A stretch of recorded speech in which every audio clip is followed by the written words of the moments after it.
Hello friends, welcome back to my channel. അങ്ങനെ ഇന്ദ്രനും അനുപമയും വിച്ചുമോനും കൂടെ ഷോപ്പിംഗ് എല്ലാം കഴിഞ്ഞ് തിരിച്ചെത്തുകയാണ്. സത്യനാണെങ്കിൽ നേരത്തെ തന്നെ ഫോൺ വിളിച്ച് ഏട്ടനോട് അത്യാവശ്യമായിട്ട് വീട് വരെ വരാൻ പറഞ്ഞല്ലോ. അങ്ങനെ വണ്ടി നിർത്തിയ ഉടനെ തന്നെ എന്താ സത്യ, എന്തിനാ നീ പെട്ടെന്ന് വരാൻ പറഞ്ഞതെന്ന് ഇന്ദ്രൻ ചോദിക്കുകയാണ്. അപ്പോഴാണ് വീട്ടിലുണ്ടായ കാര്യങ്ങളൊക്കെ പറയുന്നത് കേട്ടോ. സത്യൻ അനുചേച്ചിയുടെ അച്ഛനും അതേപോലെ തന്നെ ദാസങ്ങളും കൂടി ചേർന്ന് ഇന്നാളിവിടെ വന്നില്ലേ, നമ്മൾ മഴയത്ത് ഇറക്കി വിട്ടെ, അയാളെ ഇവിടെ ഏൽപ്പിച്ചിട്ടുണ്ട്. അയാൾ നമ്മുടെ അച്ഛനാണെന്ന് എല്ലാവരും പറയുന്നതെന്ന് പറയാം കേട്ടോ. എനിക്കോ സോനയ്ക്കോ അച്ഛനെ കണ്ട ഓർമ്മയില്ല, ഇന്ദ്രേട്ടന് ഓർമ്മയുണ്ടാവുമല്ലോ. എന്നിട്ട് അമ്മ എന്തു പറഞ്ഞു? തള്ളാനും കൊള്ളാനും നിൽക്കാതെ അമ്മ അകത്ത് കയറി വാതിലടച്ചു എന്ന് പറയാം കേട്ടോ. എന്നിട്ട് ആളെ എവിടെയെന്ന് ഇന്ദ്രൻ ചോദിക്കാൻ കേട്ടോ. ഇന്ദ്രൻ ഒരു ഞെട്ടലോടെയാണ് കേട്ടോ ഇതെല്ലാം കേൾക്കുന്നത്. മാത്രമല്ല അനുപമേനെ ഇന്ദ്രൻ നോക്കുന്നുണ്ട് കേട്ടോ. അനുപമയാണെങ്കിൽ തനിക്കെല്ലാം അറിയാമായിരുന്നു എന്നുള്ളൊരു ഭാഗത്തിൽ തലയും താഴ്ത്തി നിൽക്കുകയാണ്. അങ്ങനെ ഉമ്മറത്തൊരു എന്താ പറയുക, ചാരുപടിയിൽ ഇങ്ങനെ കിടക്കുകയാണ് കേട്ടോ നമ്മുടെ ശേഖരൻ. അപ്പോൾ അവിടേക്ക് നോക്കിയ ഉടനെ തന്നെ ഇന്ദ്രന് പണ്ട് അച്ഛൻ ഗൾഫിലേക്ക് പോവുകയാണെന്നും പറഞ്ഞിട്ട് ആ പെട്ടിയിൽ സാധനങ്ങളൊക്കെ മടക്കി വെച്ചിട്ട് പോകുന്ന ആ ഒരു സീനും യാത്ര പറച്ചിലും അതെല്ലാം പെട്ടെന്ന് ഓർമ്മ വന്നിട്ടോ. വന്നിരിക്കുന്നത് തൻ്റെ അച്ഛൻ തന്നെയാണെന്ന് ഇന്ദ്രനെ അവിടെ മനസ്സിലാവുകയും ചെയ്തു. അങ്ങനെ ഇന്ദ്രനെ കണ്ടതും ശേഖരൻ ആ കിടന്നിടത്തുനിന്ന് എണീക്കുകയാണ് കേട്ടോ. ഇന്ദ്ര മോനെ എന്നൊക്കെ വിളിക്കുകയാണ് കേട്ടോ. എന്തിനാ ഇപ്പോൾ വന്നത്?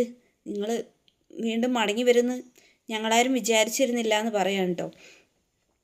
അപ്പോഴാണ് ഈ ഒരു എന്താ പറയുക, മടങ്ങി, ഞാൻ നിങ്ങളെ ആരും ചതിച്ചു പോയതൊന്നുമല്ല, ഞാൻ നിങ്ങൾക്ക് ദ്രോഹം മാത്രമേ ചെയ്തിട്ടുള്ളൂ. പക്ഷേ കുടുംബം മൊത്തം രക്ഷപ്പെടാൻ വേണ്ടി തന്നെയായിരുന്നു പോയത്. കള്ള് കുടിച്ച് കിടന്ന കാലത്തൊന്നും ഞാൻ കുടുംബത്തിന് വേണ്ടിയോ മക്കൾക്ക് വേണ്ടിയോ ഒന്നും ചെയ്തിട്ടില്ല. പക്ഷേ തിരിച്ചറിവുണ്ടായി, ഭാര്യയ്ക്കും മക്കൾക്കും വേണ്ടി ജീവിക്കണമെന്ന് വിചാരിച്ചപ്പോൾ അതിനുവേണ്ടി ഞാൻ ഗൾഫിലേക്ക് പോയി. പക്ഷേ അവിടെ എനിക്ക് വിജയിക്കാൻ കഴിഞ്ഞില്ല.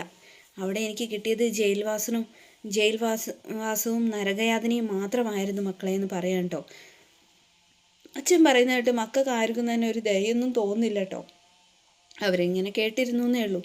പിന്നെ ഇപ്പം എന്തിനാ ഇങ്ങോട്ട് കയറി വന്നത് എന്നുള്ള രീതിയിലാണ് കേട്ടോ നോക്കുന്നത്. ഈ കാര്യത്തിൽ അമ്മയുടെ തീരുമാനത്തിനൊപ്പം നിൽക്കാനേ ഞങ്ങൾക്ക് കഴിയത്തുള്ളൂ, അമ്മയാണല്ലോ അനുഭവിച്ചതെന്നൊക്കെ പറയാം കേട്ടോ. അത് കേട്ടതും ശേഖരൻ ഒന്നും പറയുന്നില്ല കേട്ടോ. സുശീലയെ ഞാൻ ഒരിക്കലും കുറ്റപ്പെടുത്തുന്നില്ല, ഞാൻ പൊയ്ക്കോളാം, മക്കളെ എല്ലാവരെയും ഒന്ന് കാണണമെന്നേ ഉണ്ടായിരുന്നുള്ളൂ. ഒരാഗ്രഹം പറഞ്ഞാൽ അത് സാധിച്ചു തരുമോ? ഇവിടെ ഒരു ദിവസം നിങ്ങളുടെ കൂടെ താമസിക്കണം എന്നായിരുന്നു. പക്ഷേ അതിന് സുശീല എന്തായാലും സമ്മതിക്കുമെന്ന് എനിക്ക് തോന്നുന്നില്ല. ഒരു നേരത്തെ ഭക്ഷണം നിങ്ങളുടെ കൂടെ കഴിച്ചിട്ട് ഞാൻ പൊയ്ക്കോളാം എന്ന് പറയാം കേട്ടോ ശേഖരൻ. അപ്പോൾ എനിക്ക് വിശപ്പ് മാറും, നിങ്ങൾക്ക് പിതൃതർപ്പണം ചെയ്ത ഫലമാവും എന്ന് പറയാം കേട്ടോ. അതൊക്കെ കേട്ടപ്പോൾ ഇന്ദ്രൻ്റെ മനസ്സിൽ ചെറിയൊരിതുണ്ട് കേട്ടോ.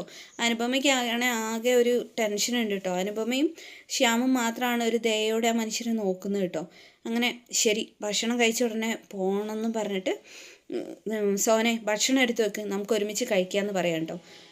അങ്ങനെ അനുപമയും ശ്യാമും എല്ലാവരും കൂടെ ഭക്ഷണമൊക്കെ എടുത്തു വെച്ചിട്ടോ. എന്നിട്ട് ശേഖരനും സത്യനും സോനിയും അതേപോലെ ഇന്ദ്രനും ഇരിക്കുകയാണ് കേട്ടോ. അനുപമ എല്ലാവർക്കും ഭക്ഷണം വിളമ്പി കൊടുത്തു.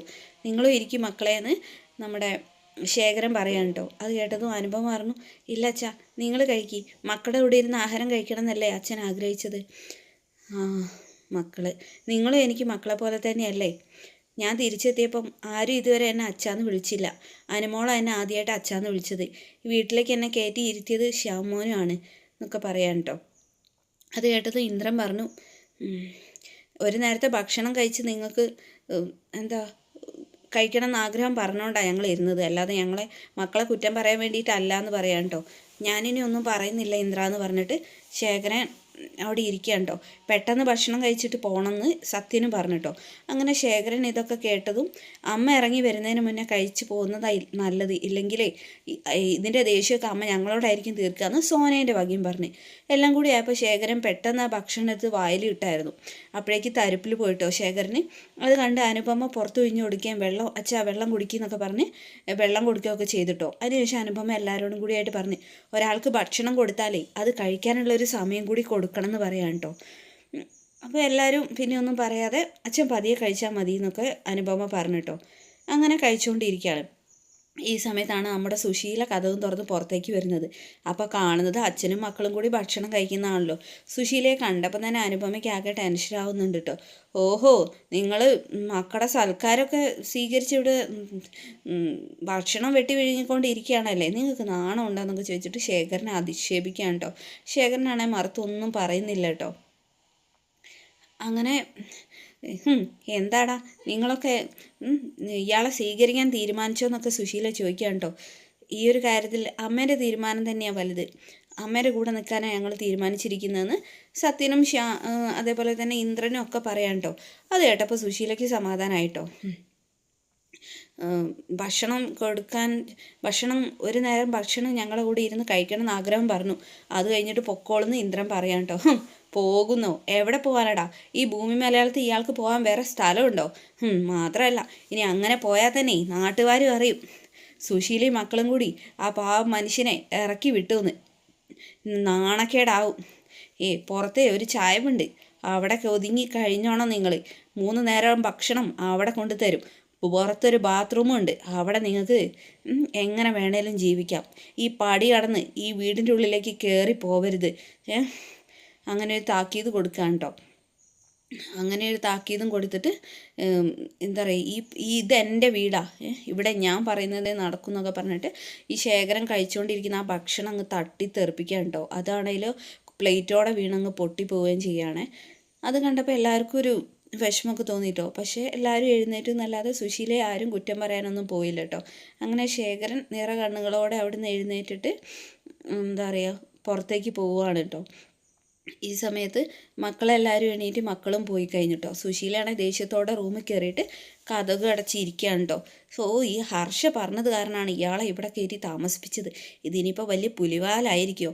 ഇന്ദ്രൻ പറഞ്ഞ പോലെ ഭക്ഷണം കൊടുത്തു കഴിഞ്ഞിരുന്നെങ്കിൽ അയാളങ്ങ് പോയിക്കൊള്ളുമായിരുന്നു. എന്നാൽ ഹർഷയൊന്ന് വിളിച്ചു നോക്കട്ടെ എന്ന് പറഞ്ഞിട്ട് സുശീല ഫോൺ എടുത്ത് ഹർഷയെ വിളിക്കുക. ആ ഹർഷ എടുക്കുന്നില്ല.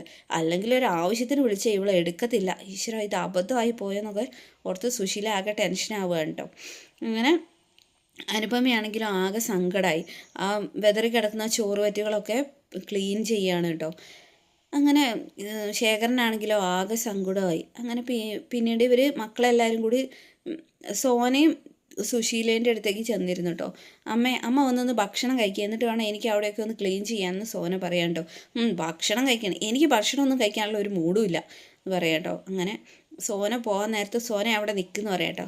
എന്താ അമ്മേ, എന്താടി നിങ്ങൾക്കൊക്കെ അയാളുടെ കാര്യത്തിലുള്ള തീരുമാനം എന്നൊക്കെ ചോദിക്കാം കേട്ടോ. ഞങ്ങളുടെ തീരുമാനം അപ്പം തന്നെ പറഞ്ഞതല്ലേ.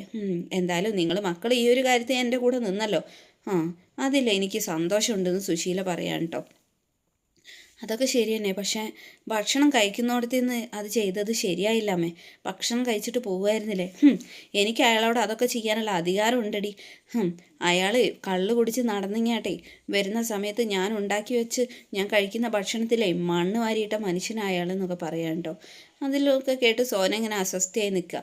പിന്നീട് നമ്മുടെ സത്യനും സോനയും അതേപോലെ തന്നെ ഇന്ദ്രനും ഒക്കെ കൂടി സംസാരിക്കുകയാണ് കേട്ടോ. സംസാരിക്കുന്ന സമയത്ത് ഇതിപ്പം ഭക്ഷണം കഴിച്ച് അങ്ങ് പോകുമായിരുന്നു എല്ലാവരും പറയട്ടോ. ഞാനും അങ്ങനെ തന്നെയാണ് വിചാരിച്ചത്. അമ്മ ഇതുപോലെ ഒരു തീരുമാനം എടുക്കുന്ന ഒട്ടും പ്രതീക്ഷിച്ചില്ലല്ലോ. ഇതിപ്പം എന്തൊക്കെ ദ്രോഹം ചെയ്താന്ന് പറഞ്ഞാലും ഈ വയസ്സാം കാലത്ത് വയ്യായികയുള്ള സമയത്ത് ഇതുപോലെ ഇവിടെ നിർത്തിങ്ങാട്ട് നരകിപ്പിക്കുന്നത് ശരിയാണെന്ന് എനിക്ക് തോന്നുന്നില്ല എന്ന് സത്യനും പറയാം കേട്ടോ. അപ്പോൾ ഇന്ദ്രനും പറഞ്ഞു, പക്ഷേ അമ്മയുടെ തീരുമാനത്തിൻ്റെ ഒപ്പം നിൽക്കാനല്ലാതെ നമുക്ക് എന്ത് ചെയ്യാൻ കഴിയും? അപ്പോൾ ശ്യാമ് പറഞ്ഞു, പക്ഷേ അച്ഛനാന്ന് അറിഞ്ഞുകൊണ്ട് എങ്ങനെ നമുക്ക് ഈ വീടിൻ്റെ പുറത്ത് കിടത്താൻ പറ്റുക എന്നൊക്കെ അതും ചോദിക്കുന്നുണ്ട് കേട്ടോ. ഇക്കാര്യത്തിൽ അമ്മ പറയുന്നത് ചെയ്യാൻ മാത്രമേ കഴിയൂ എന്ന് ഇന്ദ്രനും പറയാം കേട്ടോ. അങ്ങനെ അല്ല, അമ്മ ഈ പറയുന്നത് പോലെ തന്നെ അത്രയും ദുഷ്ടനായിരുന്നോ ഈ ഒരു അച്ഛൻ എന്നുള്ള കാര്യം എന്താ പറയുക ശ്യാമും ഒക്കെ ചോദിക്കുകയാണ് കേട്ടോ. ഇന്ദ്രേട്ടനല്ലേ കുറച്ചുകൂടി ഓർമ്മ ഉണ്ടാവുള്ളൂ. ഞാനന്ന് ചെറുതാ, അച്ഛനെ കണ്ട ഓർമ്മയൊന്നും എനിക്കില്ല. സോനയ്ക്ക് അത്ര പോലും ഓർമ്മ ഉണ്ടാവുകയില്ല എന്ന് പറയാം കേട്ടോ. അപ്പം എൻ്റെ ഓർമ്മയിലുള്ള അച്ഛൻ യാത്ര പറഞ്ഞ് പോകുന്ന ആ ഒരു സീനൊക്കെയാണ്. അമ്മയും സഹോദരങ്ങളെയും എന്നെ ഏൽപ്പിച്ച് നോക്കണമെന്നും പറഞ്ഞിട്ട് അച്ഛൻ ഗൾഫിലേക്ക് പോകുന്ന ആ ഒരു ഇത് മാത്രമാണ് എൻ്റെ മനസ്സിലുള്ളതെന്ന് ഇന്ദ്രനും പറയാം കേട്ടോ. അങ്ങനെ കഴിഞ്ഞ കാര്യം ഇങ്ങനെ ഓർത്തുകൊണ്ടിരിക്കുകയാണ്. പക്ഷേ ആ സീനൊക്കെ ഇന്ദ്രൻ ഓർക്കുമ്പോഴായാലും സുശീല എന്താ പറയുക ഇപ്പോൾ ഉള്ള പോലെ തന്നെ കുറച്ച് കരയുന്നൊക്കെ ഉണ്ടെങ്കിലും ശേഖരനെ അടക്കി ഭരിക്കുന്ന രീതിയിലാണ് കേട്ടോ സുശീല സംസാരിക്കുന്നത്. നിനക്കും മക്കൾക്കും ഉള്ളതെല്ലാം ഞാൻ ഇങ്ങോട്ട് അയച്ചു തന്നേക്കാം, ഞാനിവിടെ നിന്ന് കഴിഞ്ഞാൽ നിനക്ക് പ്രാകാനും ശപിക്കാനും ഒരാളുണ്ടാവും, അത്രമാത്രമല്ലേ ഉള്ളൂ എന്നൊക്കെ ചോദിച്ചിട്ടാണ് നമ്മുടെ ശേഖരൻ പോകുന്നത് കേട്ടോ. ശേഖരൻ സ്നേഹത്തോടെ ഇന്ദ്രൻ്റെ നെറുകയിൽ ഉമ്മയൊക്കെ കൊടുത്തിട്ട് മക്കളെയൊക്കെ ഓമനിച്ചിട്ട് തന്നെയാണ് പോകുന്നത്. ആ സീനൊക്കെ ഇന്ദ്രന് ഓർമ്മയുണ്ട്. എന്തായാലും യഥാർത്ഥത്തിൽ ഈ കഥയിൽ സുശീലയുടെ ക്യാരക്ടർ എന്ന് പറയുന്നത് എന്തുകൊണ്ട് ഇന്ദ്രൻ്റെ അമ്മ എവിടെ പോയി, അങ്ങനെ ഒരുപാട് കാര്യങ്ങൾ ഇനിയും അറിയാനുണ്ട്. അപ്പം അതെല്ലാം ഇനി ശേഖരൻ തന്നെ എന്താ പറയുക പുറത്ത് വിടും. സുശീല തന്നെയായിരിക്കും ഈ കഥയിലെ വില്ലത്തിന്ന് നമുക്ക് അറിയാലോ. എന്തായാലും സത്യം എല്ലാവരും തിരിച്ചറിയുകയും ഈ അച്ഛനെ എല്ലാവരും സ്വന്തം അച്ഛനായിട്ട് തന്നെ അംഗീകരിക്കുകയും സ്നേഹിക്കുകയും ചെയ്യും. ആ ഒരു എപ്പിസോഡിനായി നമുക്ക് കാത്തിരിക്കാം. വീണ്ടും അടുത്ത കിടിലൻ വീഡിയോയിൽ കാണും വരേക്കും thanks for watching my channel.